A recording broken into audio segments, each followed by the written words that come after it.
Hello and welcome to Hispanic Agenda, Washington's only bilingual news program. I'm Alejandro Negron. Thanks for watching. On today's agenda, the former head of the Small Business Administration and chairman of the Latino Coalition, Hector Barreto, joins me, and the son of migrant workers becomes the first Latino poet laureate, and the evolving views of Latinos regarding same-sex marriage. We have a lot to get to, but first, is the New York Times coverage of Republican presidential candidate Marco Rubio fair? Just days after reporting that the Florida senator received 4 traffic violations, the paper published an expose of Rubio's financial struggles. I want to welcome this week's roundtable Alberto Avendaño, editor-in-chief of El Tiempo Latino, the Spanish-language publication of the Washington Post, and Judy Pino of the Libre Initiative, with the Libre Initiative. Welcome both. Pleasure. All right. So a lot to get to. Is it fair? This is a simple question. The way the New York Times is covering the Marco Rubio campaign, and Marco Rubio. I mean, just days after, this story about 4 traffic tickets in 20 years, comes this, sort of expose about his financial struggles. I am extremely interested, laser focused on the traffic issues. Yes. It's something that, I always thought you will not vote for someone who has a speeding ticket. Unless he went through rehabilitation. Now, I always thought that journalists and editors were extremely interested in what was going on with politicians in their bedrooms, not in their cars, unless whatever is happening in the car relates to what happens in the bedroom. All right. Okay, once this is said, I think that this is completely irrelevant. However, it's good publicity for a candidate. I think that any brouhaha, any minor issue that become published in this high-profile media is great for candidates. And we are warming up, and we are in a cycle that is extremely interesting. I'm not interested in the issue as such, but in the whole context. And in that, I would like to talk here at this table with this wonderful lady about Jeb Bush. All right, and we'll do that in just a second, but let me just ask you about Marco Rubio first. What a lot of people, I guess, feel is that basically he's guilty of not being rich, and that's the basic accusation that's the New York Times is making. Well, first of all, it's a New York Times, and we know that they're not very friendly to conservative candidates in the first place, but it does mean that he's making waves because it is the New York Times. But I'll tell you what, he's a young candidate, and what I like the most is that he's been very transparent about everything they said. This is nothing groundbreaking. This is some of the stuff is in his book. Yeah, some of the stuff is in his book. So this is a non-gotcha story, Okay. So I'm really hoping that the New York Times focuses on the issues, which is really what people care about in this election. All right, let's move over to another candidate that some people feel like he's Latino also because he's honorary Latino. An honorary Latino. Jeb Bush, he named a prominent Washington, D.C. Latino as head of his campaign, Danny Diaz. Yeah, but before talking about Danny Diaz's nomination as head of the campaign, the Rubio issue relates to the Bush issue, because Jeb Bush was the candidate that was called to be the unquestionable candidate. It was going to be it. And then all of a sudden, here we are. He's just one of several candidates huddled together trying to reach for the top. So what's going on? In one of these polls, I think it was Wall Street Journal and other polls, Marco Rubio is ahead of Jeb Bush in favorability, in positive, or in this case, negative perception. The GOP base, and yes, it's all about the base. It's all about the base. Yeah, that's a song. Yeah. And it's important in this cycle. It's all about the base. That base is crucial in these primaries for the GOP. And only 2% of Republicans say that they wouldn't vote for Marco Rubio, that they wouldn't even consider him. Only 2%. That's really good for a candidate. Well, it's no surprise that the party has been preparing the senator for a very long time for this moment. And I'm happy to see really qualified and formidable candidates out there that could really represent the Latino community. I think that's fabulous. Yeah, but now, let me ask you about Jeb Bush. You said that Jeb Bush is going to run into trouble. Yes. We have about a minute left. Go ahead. Well, no, I want to talk about Diaz. All of a sudden, he goes on political tour to Europe, and then he creates this shake-up of the campaign, meaning he was in trouble. He needs to do something, and he gets Dani Diaz, who I have written in my Facebook page, is intense, is aggressive, is a lion, is a tiger. This is something I am not saying. Welcome to politics. He's a hair-on-fire guy, prone to lose his temper, some good old Spanish blood for the Bush campaign. Wow, that's a stereotype. The Hispanic election is here. Yes, it's Not a me. stereotype. All But right. it's good. And with that, we're going to wrap this segment. We'll be right back with our panel. When we return, Latino views on same-sex marriage are evolving. That's next on the agenda. And later, the chairman of the Latino Coalition, Hector Barreto, joins me. Coming up on Hispanic Agenda.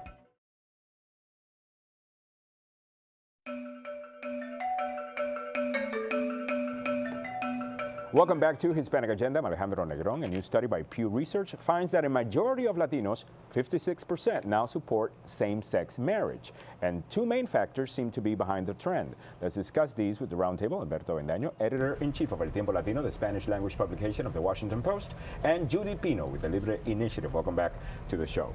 All right, so this was surprising. Now 56% of Latinos support gay marriage. Your thoughts, Judy Pino?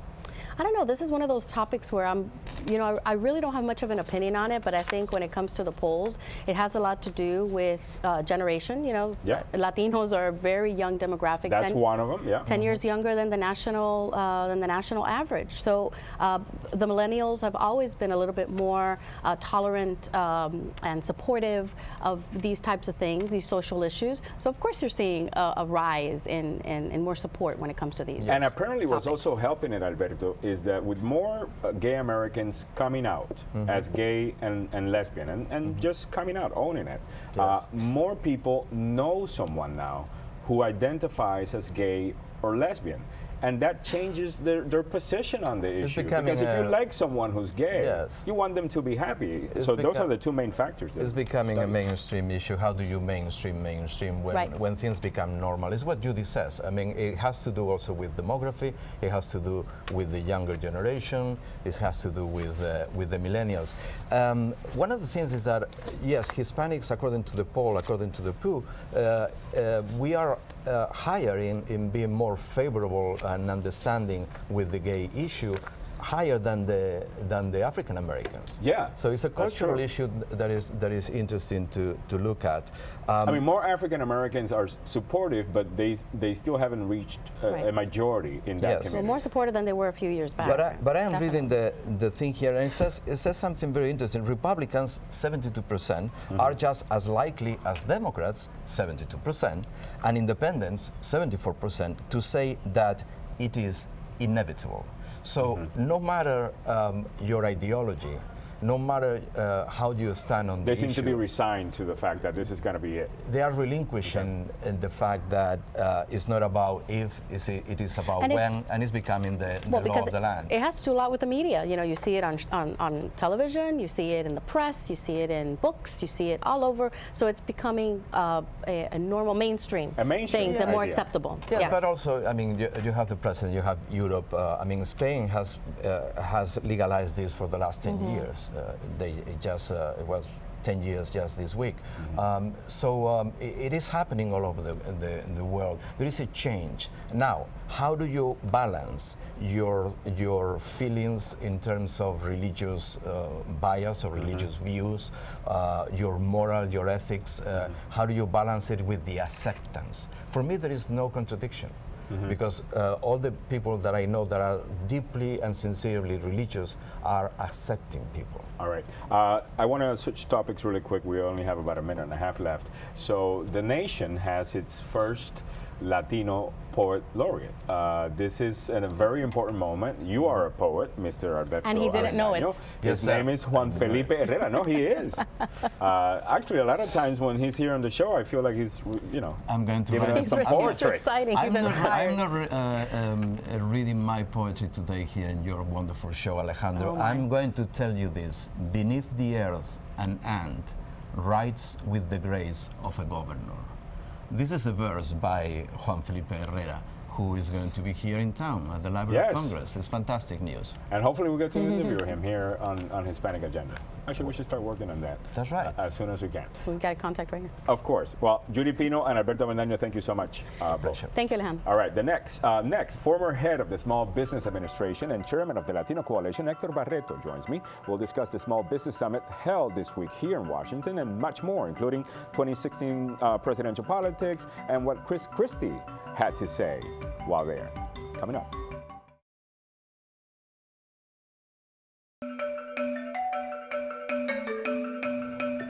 Welcome back to Hispanic Agenda. I'm Alejandro Negron. The Latino Coalition is one of the largest membership and advocacy organizations for Latino-owned small businesses.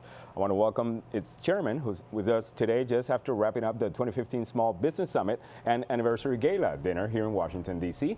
Hector Barreto, welcome back to Hispanic Agenda. It's a pleasure to have you back. Thank you. Great to be back. And welcome back to Washington, D.C. First of all, congratulations on the 20-year anniversary of the Latino Coalition. Well, thank you. I mean, it's a big milestone for us.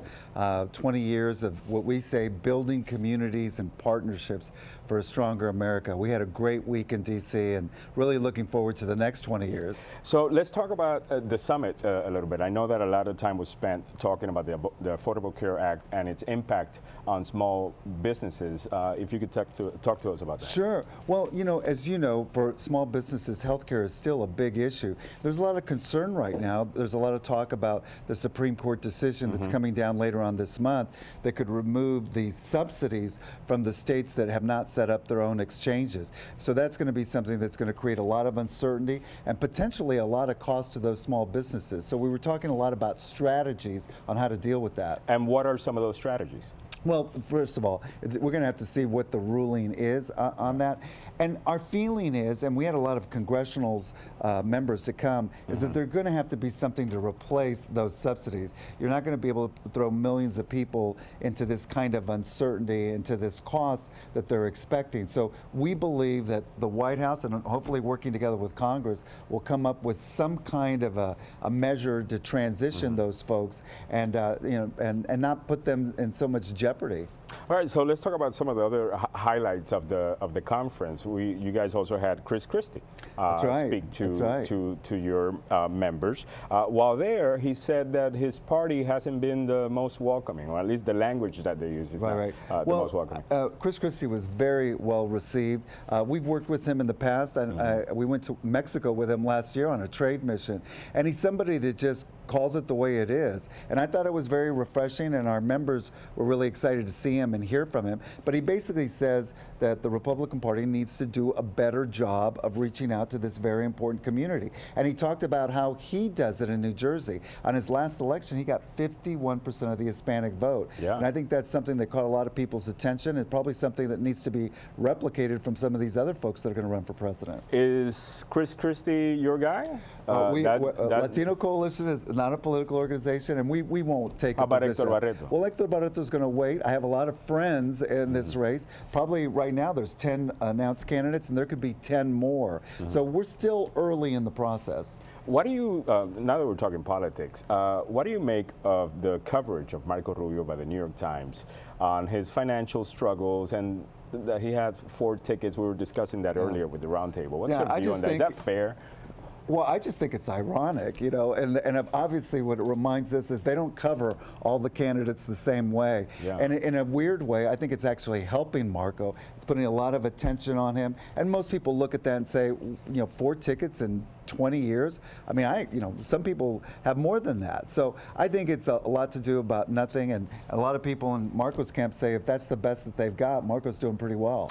Let me also ask you about the 2016 presidential election. What do you think the issues are going to be? Some are calling the Hispanic election. We were discussing that before because you have so many of these candidates reaching out to the Latino community, not only with promises that have to do with immigration, but naming folks to key positions in those campaigns. Well, something that we've always known is the Latino community continues to become more and more important in every election cycle. Something that I tell candidates is that they won't be able to win future elections if they don't have a good relationship with the Hispanic community. And it doesn't have to be exclusively a partisan relationship. The issues that are important to Hispanics are the issues that are important to all Americans. The economy, it's still too slow. Less people are starting businesses than ever before. Education, we need, and Christy talked a lot about that yesterday, and it was very well received. We still have too many of our kids trapped in failing schools. We can do better. Christy said it's immoral that we have so many kids that are not finishing high school and moving on to higher education. Healthcare, we already talked about that. So those are the issues that are really going to drive this election. We're not just about one issue. Latinos, we're not. All right, well, thank you so much for being here. And I wanted to ask about Tributo a mi padre de tequila. How's that doing? My tequila company is doing fine. It's still growing. And please visit us at tributotequila.com. All right, Hector Barreto, thank you so much. Gracias. When we return, are you someone who's facing foreclosure or know someone who is? Are you having issues with your landlord? What are your rights and responsibilities? We'll tell you about a special event you won't want to miss when we come back.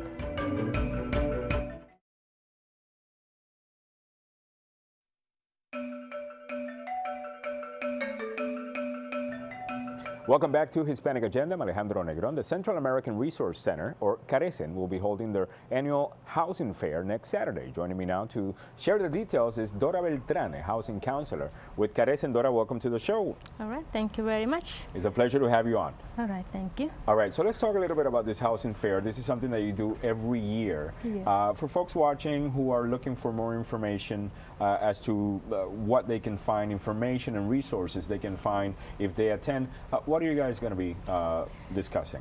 Okay, there's going to be like 3 different programs that we're going to discuss about it. It's going to be a workshop. First of all, going to be for foreclosure prevention. Okay. And also going to be about financial. Other thing is like this is the first time we're going to have, it's going to be an inspector from the fire department. Okay. They're going to, give all the information to the client. That's why I'm here.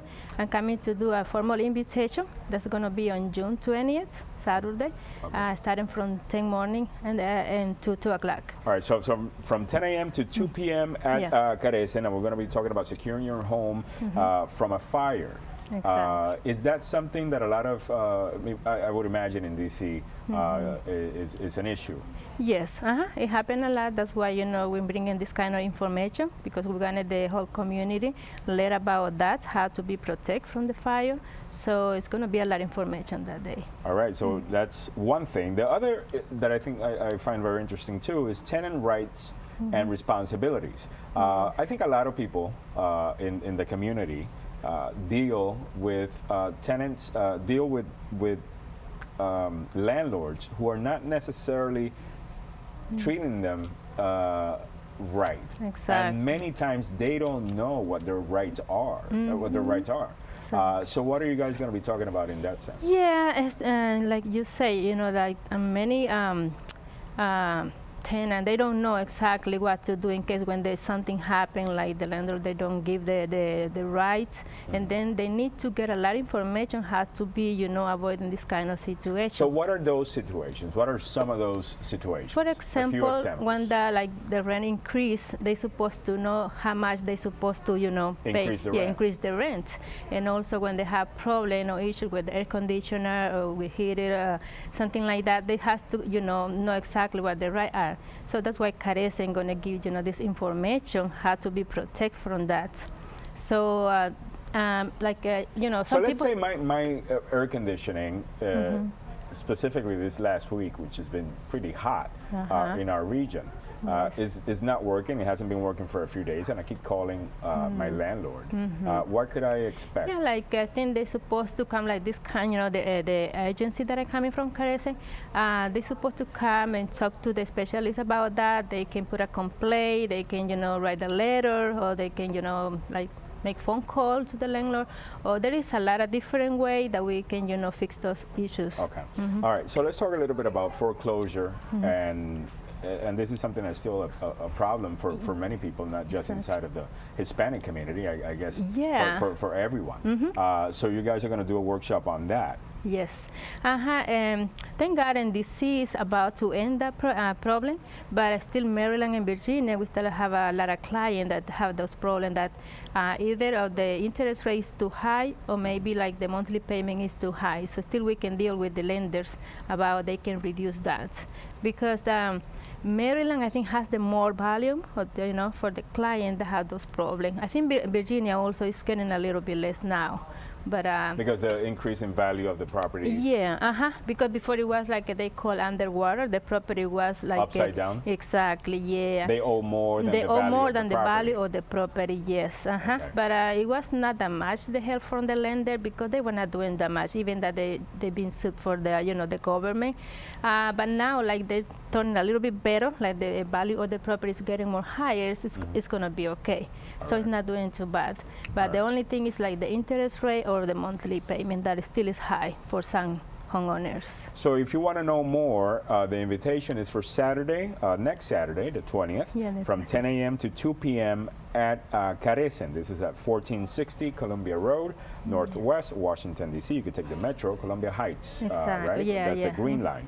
And refreshments will be provided. That always helps. Yeah. Right? Yeah, that is good. Yeah, everybody's invited, like from the the Virginia, Maryland, and D.C. It doesn't matter. It doesn't matter if you do speak Spanish, English. Yes, we're going to be doing in both languages, so it doesn't matter. Okay. Yes. Good. And it's free. I mean, there's going to be a lot of information they can take, and it's good that they be prepared, All right. Well, I want to thank you so much, Dora, for being here, and I wish you all the success in this housing fair. Make sure to check it out. You want to give us your phone number in case somebody wants to call? Oh, sure, with more yes. information? Yeah, my number is 202-328-9799. And All right. I have particular extension 205. All right. Thank you so much. Okay. All right. Dora. Thank you. All right. Please check out our Facebook page and follow us on Twitter. Tune into Telemundo Washington for the Spanish version of this program. And be sure to join us again next week here on News Channel 8. Have a great weekend, and thanks for watching.